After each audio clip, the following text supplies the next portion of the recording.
Assalamualaikum warahmatullahi wabarakatuh. Perkenalkan, nama saya David Ramdan Suara dari kelas PMM 2A. Kali ini saya akan membahas 5 soal mengenai fungsi. Kita langsung saja masuk ke soal yang pertama. Jadi di sini saya akan menjelaskan per soalnya itu per baris gitu ya. Dari baris yang pertama sampai yang akhir. Nah, kita masuk ke soal yang pertama. Jadi di sini fungsi ini tuh berfungsi untuk menjumlahkan 3 buah angka secara langsung gitu ya. Nah, di baris yang pertama ada include iStream. Jadi include iStream ini adalah sebagai library untuk input dan output gitu. Nah, di baris yang kedua ada using namespace std. Jadi std ini berfungsi untuk agar kita tidak perlu mengetik ulang std di setiap output dan input. Nah, jadi kita langsung aja ke ini deklarasi fungsi ya.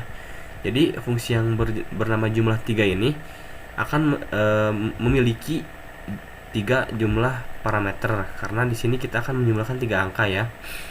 Nah,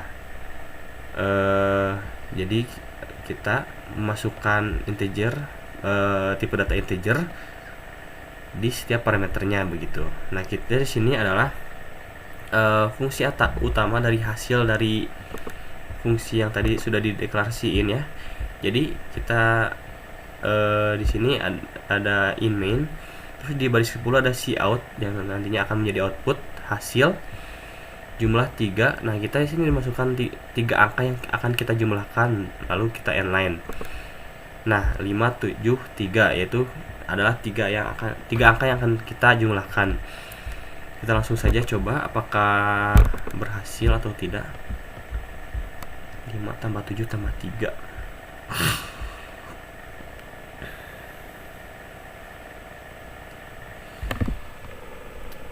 Ya, berhasil ternyata ya. Karena 5 tambah 7 itu 12, 12 tambah 3 15, dan hasilnya 15.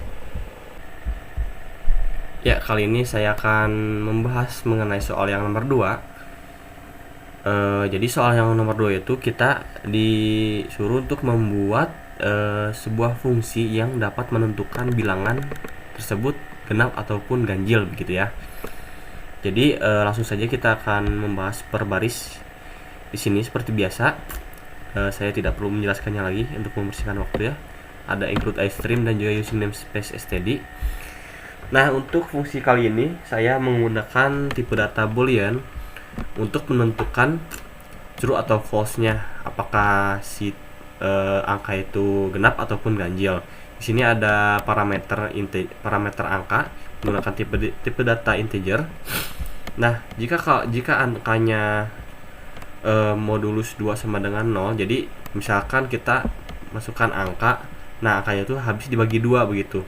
Nah, maka ini penjelasannya di sini in main kita masukkan input 8 ya.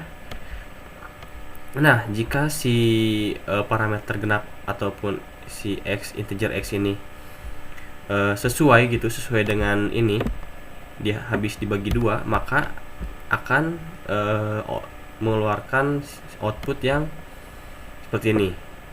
X adalah bilangan genap. Nah, jika tidak atau false, maka bilangan tersebut maka akan mengeluarkan output X sama dengan bilangan ganjil. Mungkin langsung kita coba compile aja ya, apakah sesuai. Di sini ada angka 8 ya. Saya mau menginput angka 8, apakah termasuk genap? Seharusnya genap ya, jika codingan ini berhasil. Ya, benar sekali. 8 adalah bilangan genap. Lanjut ke nomor yang ketiga. Kali ini saya akan membahas soal nomor 3 mengenai fungsi faktorial. Nah, kita langsung saja bahas di baris pertama dan kedua biasa ada library include iStream dan juga ini using namespace std ya. Nah, untuk fungsi faktorial ini kita menggunakan tipe data integer ya, integer faktorial dengan parameter integer juga n gitu ya. Nah, kita akan mendeklarasikan fungsinya jika n ini sama dengan 0 ataupun 1, maka si fungsinya terpenuhi begitu ya. Jika tidak, maka si n akan dikalikan faktorial yang dimana faktorial itu n dikurang 1. Nah, kita coba analogikan. Saya menginput 5 di sini. Apakah 5 termasuk ini atau ini? Tidak ya. Maka akan masuk ke sini. Nah, di sini si 5 ini akan dikalikan dengan n kurang 1. 5 kurang 1 4. Apakah 4 termasuk dengan ini? Tidak ya. Nah, itu akan sama terus sampai dengan si punya terpenuhi gitu ya. Nah, untuk analoginya seperti itu. Nah, di sini ada in main untuk baris 11 ini deklarasi sebagai outputnya ya. Outputnya 5 faktorial sama dengan, nah ini faktorial parameter, saya memasukkan 5 di sini. Nah, jika ini benar, maka seperti ini ya, 5 kali 4 kali 3 kali 2 kali 1, yang dimana hasilnya itu 120. Kita coba compile apakah sesuai dengan hasilnya.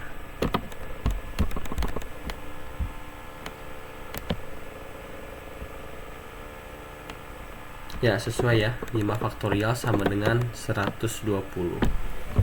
Oke, kita akan lanjut ke soal nomor 4.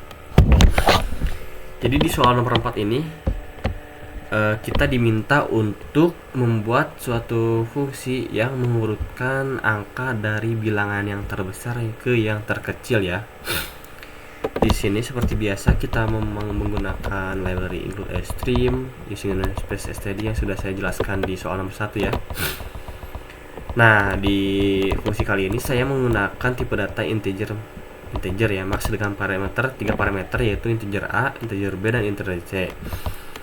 Nah, di sini untuk fungsinya saya menggunakan if. Jadi ketika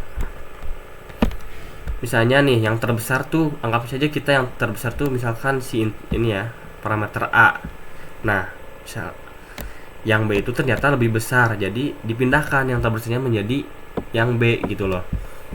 Nah, jika yang c kita memasukkan c lebih besar dari b tadi ya, kan sudah dipindahkan ininya ya terbesarnya, maka yang dideklarasikan yang terbesar itu jadi c begitu ya.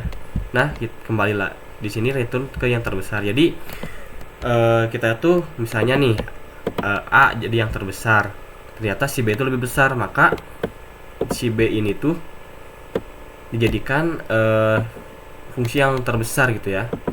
Lalu kita memasukkan c. Nah, ternyata si c ini lebih besar dari b ini, maka si c ini jadi angka yang terbesar begitu ya. Di sini kita deklarasikan fungsi keluaran si out bilangan terbesar. Kita coba acak dulu 12, 7, dan 15 ya.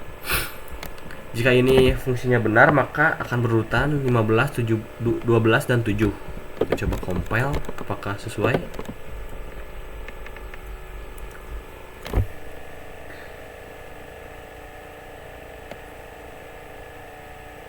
Nah, iya benar. Bilangan terbesar adalah 15.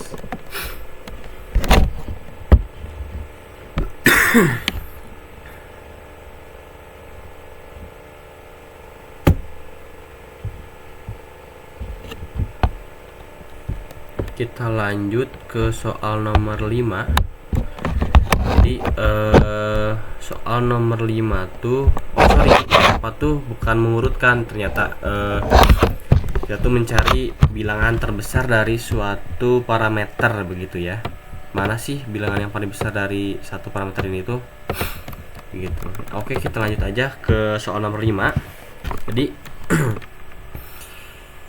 di soal nomor 5 ini kita diminta untuk membuat fungsi yang bisa menentukan tahun kabisat ya. Kita langsung saja membahasnya. Di baris nomor 1 dan 2 biasa ini include stream namespace std.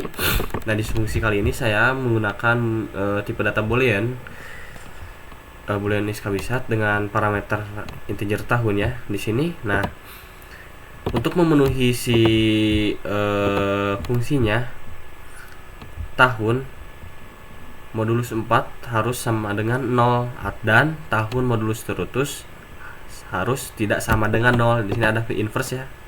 ini artinya kebalikannya. Jadi tidak boleh sama dengan 0, atau tahun modulus 400 harus sama dengan 0. Tahun yang dibagi 400 harus habis. Nah, di sini ada deklarasi fungsinya ya. Deklarasi fungsi dan variabel. Saya integer T ini untuk tahun ya. T input 2024. Nah, jika si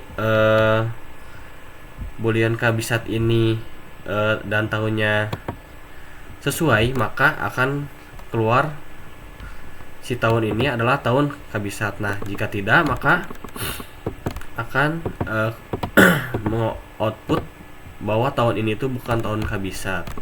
Sini return 0 untuk menandakan fungsinya ini, menandakan programnya berhasil dan sukses. Kita coba compile saja apakah ini sesuai atau tidak.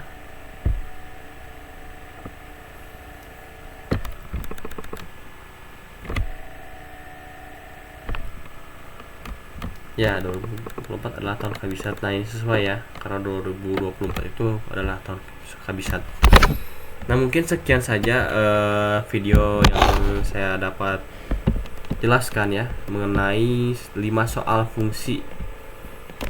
Ada mulai dari fungsi ini, fungsi bilangan genap. Nah, mungkin sekian